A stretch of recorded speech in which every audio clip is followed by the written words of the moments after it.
Most people believe power comes from winning arguments, from proving themselves, from reacting quickly and forcefully. But the ancient warriors of Japan understood something far more unsettling. The moment you react without mastery, you surrender control. Your emotions move before your will, and your opponent, whether a person, a situation, or your own impulses, decides your state of mind. The discipline of not reacting is not weakness, it is the quiet authority of someone who cannot be shaken. In the traditions of Zen and Bushido, restraint was not passive. It was trained, deliberate, and sharpened like a blade.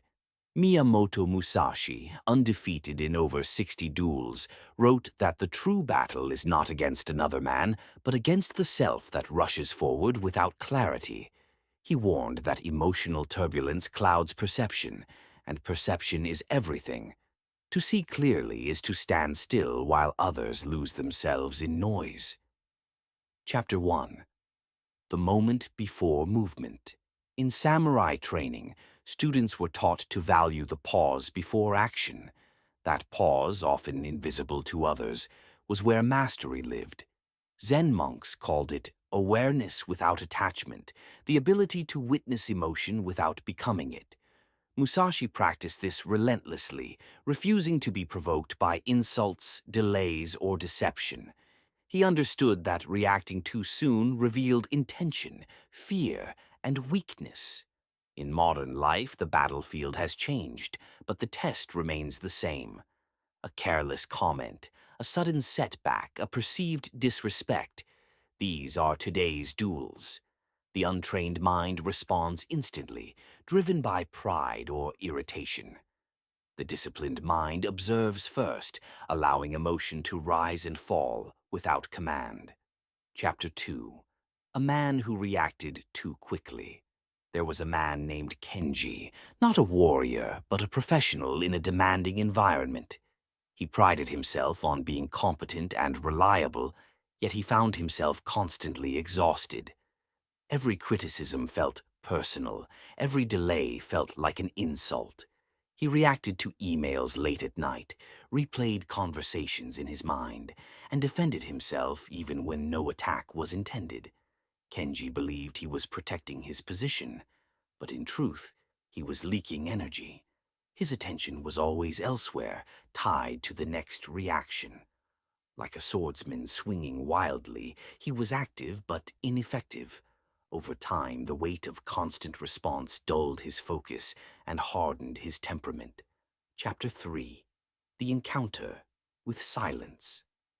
One evening, Kenji came across a passage from Musashi's Dokodo, written days before his death. It spoke of not being disturbed by the ways of the world and not allowing oneself to be controlled by desire or resentment. The words were simple, but they struck deeply. Kenji realized that his reactions were not signs of strength, but habits he had never questioned. He began with a single discipline. When provoked, he would delay his response even by a few breaths.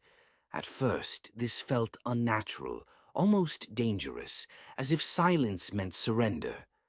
But slowly he noticed something shift. The urgency faded, and with it, the impulse to defend an image of himself. Chapter 4. Training the Inner Posture.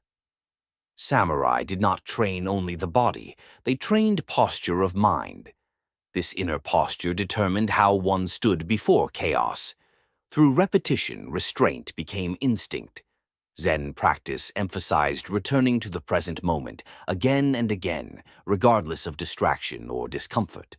Kenji adopted a similar system. He chose non-reaction as a non-negotiable discipline. Not permanent silence, but intentional response.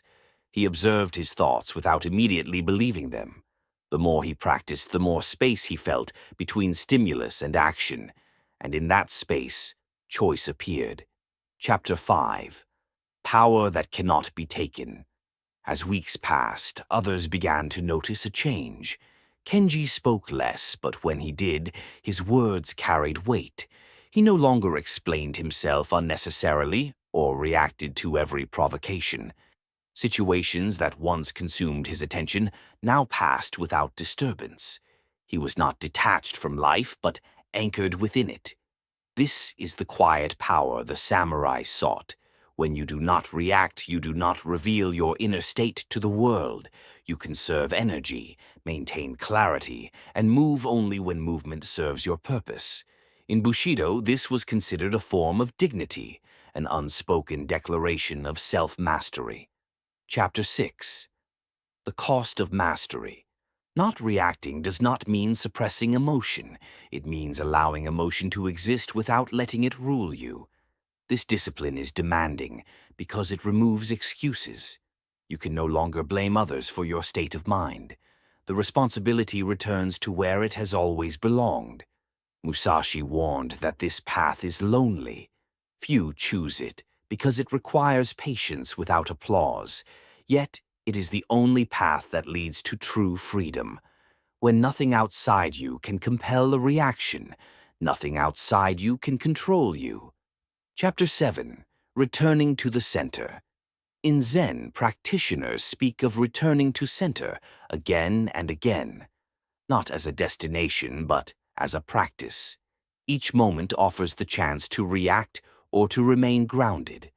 The disciplined person does not always succeed, but they always return. Kenji still felt irritation and doubt, but they no longer dictated his actions. He had learned to wait, to breathe, to see. In doing so, he reclaimed something essential, his presence. Like a warrior standing calmly before the clash, he chose when to move and when to remain still. The discipline of not reacting is not dramatic. It is quiet, slow, and often unnoticed. But over time, it reshapes identity. You become someone who cannot be rushed, manipulated, or easily disturbed. In a world that thrives on noise and impulse, this discipline is a form of strength that endures.